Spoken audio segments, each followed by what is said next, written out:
അങ്ങനെ ഒരു news reporter channel കണ്ടു, വേറൊരു ചാനലും കണ്ടില്ല. റിപ്പോർട്ടർ ചാനൽ മാത്രം, പത്രത്തിലും കണ്ടില്ല. റിപ്പോർട്ടർ ചാനൽ മാത്രമാണ് കണ്ടത്, വേറൊരു ചാനലും എടുത്തു കണ്ടില്ല, പത്രത്തിലും കണ്ടില്ല. എന്തുവാട്ടെ, ഇപ്പം അങ്ങനൊരു തീരുമാനം പാർട്ടി എടുത്തു എങ്കിൽ എടുക്കേണ്ട കാര്യമില്ല. അല്ലെങ്കിൽ തന്നെ ഈ SNDP യോഗത്തിന്റെ ഭാരവാഹികളിൽ 90% പാർട്ടിയിൽപ്പെട്ടവരാണ്. ഇപ്പം തന്നെ പാർട്ടിയിലാണ്, പിന്നെ പിടിക്കേണ്ട കാര്യമൊന്നുമില്ല. എന്ത് ശൈലി മാറ്റണമെന്ന് ആരും അങ്ങനെ പറഞ്ഞായിട്ടിരിക്കാൻ പറ്റില്ല. അത് SNDP യോഗത്തിന്റെ ശൈലി മാറ്റണമെന്നാ? CPMന്റെ ശൈലി എന്നാ മാറ്റേണ്ട ഒരു കാര്യമില്ല. അല്ല, മാറ്റമല്ല, അതല്ല. ഇപ്പോൾ എല്ലാവരും പിണറായിയുടെ ശൈലി മാറ്റണമെന്നല്ലേ പറയാറ്. പിണറായിയുടെ ശൈലി മാറ്റേണ്ട യാതൊരു കാര്യമില്ല. കാരണം അദ്ദേഹത്തിന്റെ അതേ ശൈലി നിന്നിട്ടാണ് ആദ്യത്തെ 5 കൊല്ലം ഭരിച്ചു. അതേ ശൈലി തന്നെ ഒരു മാറ്റം എല്ലാവരും വിമർശിച്ചിട്ട് പോലും മാറിയില്ല. രണ്ടാമത് 3 കൊല്ലത്തേക്ക് 5 കൊല്ലത്തേക്ക് പിന്നീട് തിരഞ്ഞെടുത്തു, അതേ ശൈലി തന്നെ തുടങ്ങുന്നു ഇപ്പോഴും. അപ്പോൾ ശൈലി മാറ്റം കൊണ്ട് അദ്ദേഹത്തിന് വോട്ട് കുറഞ്ഞിട്ടൊന്നുമില്ല. രണ്ടാമതും ഒരുപാട് പ്രശ്നങ്ങളുണ്ടായിരുന്നില്ല കഴിഞ്ഞ 5 കൊല്ലത്തിന് മുമ്പ്. ശബരിമല പ്രശ്നങ്ങളും എന്തെല്ലാം പ്രശ്നങ്ങൾ തീപ്പെരി പോയി നിന്ന ആ ഒരു കാലഘട്ടത്തിലാണ് രണ്ടാം പിണറായി സർക്കാരിന്റെ തെരഞ്ഞെടുപ്പ് വന്നത്. പറഞ്ഞു ഈ പലപ്പോഴും ഈ ഇടതുപക്ഷത്തിനൊരു വിജയം കിട്ടുകയില്ല എല്ലാവരും പ്രതീക്ഷിച്ചെങ്കിൽ പോലും വൻപിച്ച വിജയമല്ലേ രണ്ടാമതും കിട്ടി. അപ്പോൾ പിണറായിയുടെ ശൈലി എന്ന് പറഞ്ഞ ആ ശൈലി ഒന്നും മാറിയില്ല, ഇപ്പോഴും മാറിയില്ല.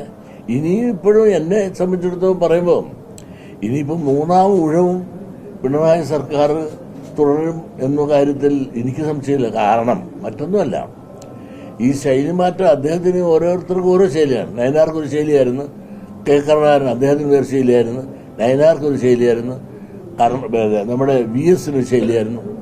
അദ്ദേഹത്തിന്റെ ശൈലിയായിട്ട് ജനങ്ങൾ താതാത്മ്യപ്പെട്ടു പോയി. അത് മാറ്റാനോ സാധിക്കില്ല. ഓരോരുത്തരും വളരുകയും ചെയ്ത ആ സാഹചര്യം അനുസരിച്ചാണ്. എന്നാൽ 3ാമതും ഊഴത്തിനും ഇടതുപക്ഷത്തിന് അവസരമുണ്ട് എന്ന് ഞാൻ പറയാൻ കാരണം ഇപ്പോൾ ഉണ്ടായ ഒരു പരാജയം എന്താണ്? പാർലമെന്റിൽ. ആ പാർലമെന്റിലുള്ള പരാജയത്തിന് കാരണം എന്താണെന്ന പാർട്ടി പഠിച്ചൊരു പരിഹാരം കാണണം. കാരണം കഴിഞ്ഞ പ്രാവശ്യം കിറ്റുണ്ടായിരുന്നു, സാധാരണക്കാർക്കെല്ലാം ഉമ്മൻചാണ്ടി 600 കൊടുത്ത് അത് കൊടുക്കാതെ ഇട്ടിരുന്നു. ഇതിലൊന്നിപ്പോൾ 1600 ഇപ്പോൾ അത് കുടിശ്ശികയായി കൊടുക്കുന്നുമില്ല. അതോടൊപ്പം തന്നെ മാവേലി സ്റ്റോറിനകത്തെല്ലാം പാറ്റയ്ക്ക് പോലും ഭക്ഷണം കിട്ടാതെ അവൻ പോലും ചത്തുമല്ലെന്ന് കിടക്കുകയാണ്.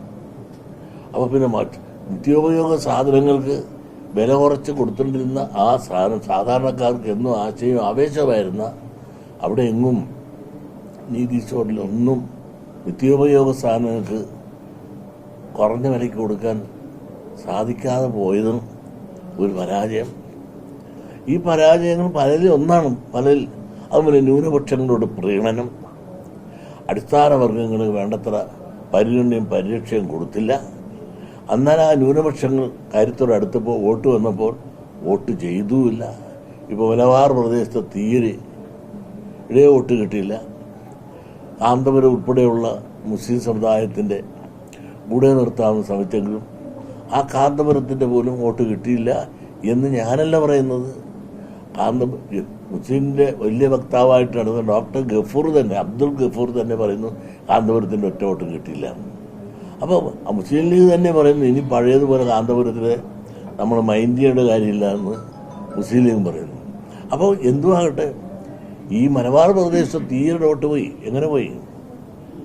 അങ്ങനെ ഇടതുപക്ഷത്തിൻ്റെ നയം എന്ന് പറഞ്ഞാൽ അവരുടെ അടിസ്ഥാന വർഗത്തെ കൂടെ നിർത്തണമായിരുന്നു. ഞാനൊരു മുസ്ലിം വിരോധിയല്ല, പക്ഷേ എന്നെ മുസ്ലിം വിരോധാക്കാൻ ഇന്ന് പലരും ശ്രമിക്കുകയാണ്. കാരണം ഞാനൊരു സത്യം പറഞ്ഞു. കാരണം ഇവിടെ 5 പാർലമെന്റ് രാജ്യസഭയിലേക്ക് നോമിനേറ്റ് ചെയ്തു. 5 അല്ല 9. ആ 9 പേരെ നോമിനേറ്റ് തിരഞ്ഞെടുക്കുകയല്ല. അതിൽ എത്ര തിരഞ്ഞെടുത്ത മുസ്ലിം എത്ര ഈഴവനത്ര അതൊന്നും എനിക്ക് പ്രശ്നമില്ല. അത് ജനം തിരഞ്ഞെടുത്താണ്. രാഷ്ട്രീയ പാർട്ടികൾ നോമിനേറ്റ് ചെയ്ത 9 പാർലമെന്ററി സീറ്റുണ്ട്. അതിൽ 7 ന്യൂനപക്ഷത്തിനാണ്, 2 ഭൂരിപക്ഷത്തിനാണ്.